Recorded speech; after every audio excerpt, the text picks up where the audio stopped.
எனக்கு one of the favourite albums நான் பண்ணியிருக்கிற படத்திலேயே.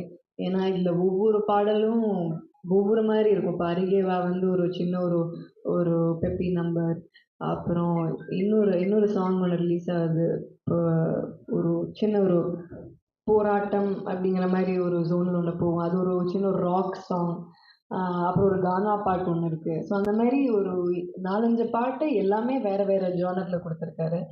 ஸோ அது ஒரு பெரிய பலம். அண்ட் ஹும்பாலே சொல்லவே வேணாம். அ பிக் ப்ரொடியூசர்ஸ் அண்ட் அவங்களோட தமிழ் டெப்யூ இது.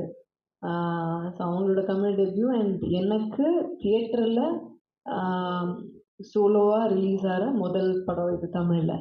ஸோ ஸோ இது எனக்கு ரொம்ப ரொம்ப ஒரு ஸ்பெஷலான ஒரு படமா இருக்கும்.